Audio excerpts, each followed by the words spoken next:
Hello, welcome to the video on solving exponential equations.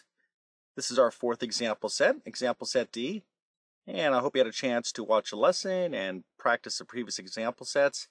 And once again, we're going to be looking at a word problem where we're going to have to solve an exponential equation. Okay, I actually think these are pretty fun, but that's just me. So let's read the problem.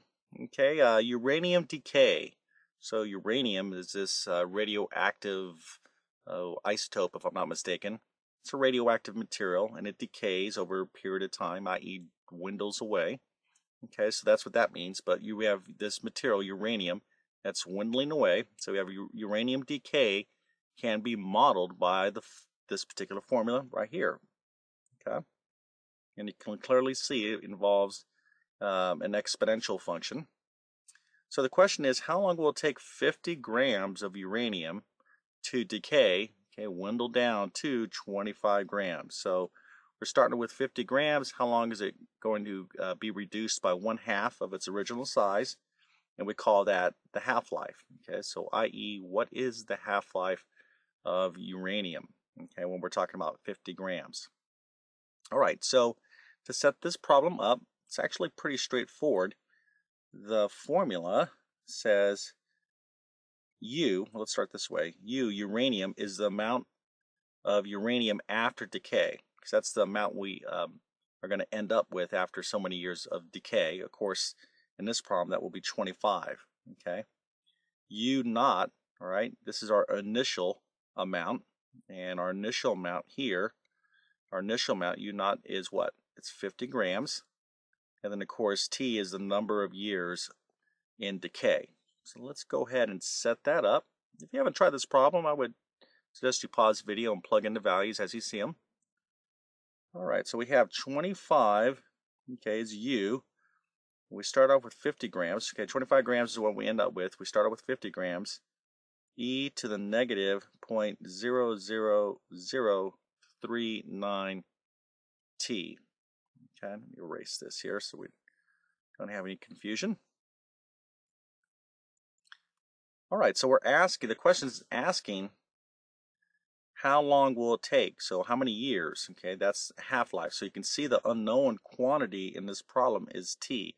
So we have to solve for T. We have a basic exponential equation.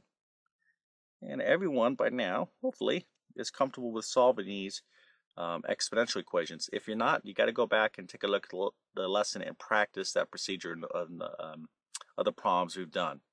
Okay, the first thing I need to do is isolate the power portion of the equation. And that's this portion right here. So I got to get rid of this 50. I'm going to divide both sides of the equation by 50. And what we're going to get is 0.5. That's just 1/2, or 0.5. I'm going to express it as a decimal. Equals e to the negative 0.00039 t. Okay. Now we're talking about base E, so instead of taking a log of both sides, I'm going to take the what of both sides.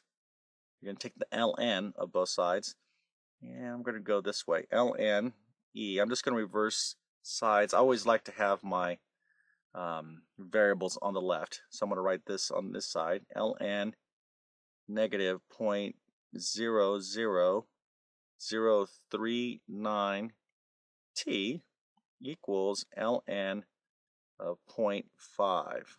All right. Once I've done that, of course, I could drop down this power. Let's actually take this whole problem, move down here a bit. Okay. All right, so once I've done that, I can drop down this exponent, in the power using that power property of logarithms. And this is going to be negative 0.00039 t ln E equals ln 0.5. All right. Now what? All right. Basically, we should know now, or you should have screamed it out to me and said, oh, ln E is equal to 1. Get rid of it. And that's exactly right. ln E is equal to 1, so basically it just goes away. So our equation distills down to negative 0039T equals ln 0.5. And of course, to solve for t, I simply just need to divide both sides of the equation by negative 0.00039. And this is going to be negative 0.00039 over here. And by the way, notice, I'm doing a lot of writing here and taking my time. Does it get a little tedious? Of course it does. Can you make a mistake if you rush? Of course you can. But discipline and creating good habits, that's a big part of math. So take your time and learn to be patient with these problems. These problems just don't happen in a snap. And more often than not, the mistakes you make will be because we're kind of rushing the problem. So if I'm going too quick, sometimes I like to slow things down. All right, so we divided both sides of the equation by this negative 0.00039. And what we need to do now is plug this into our calculator, and we will have solved for t. All right, so we'll just take a moment and do that. Okay, so t, I'm getting 1777.3, and that is what? Okay, that's time in years. So we're talking 1,777 years for 50 grams, okay, to dwindle down to 25 grams, okay, and this is, of course, uranium. That's the half-life, right? This is the half-life of uranium. So, once again, straightforward process. The word problems are more often, some of these formulas are, pretty straightforward. So you'll see a ton of these type of situations in, science class, especially, high school and beyond. Of course, definitely in college level science classes where you're, expected to know some, pretty sophisticated mathematics. But here you can see, once you know how to solve these exponential equations, they come in handy all over the place. All right, so uranium decay. Of course, we won't be around to see it.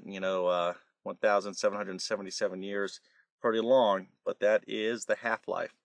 Okay, keep working hard. Good luck.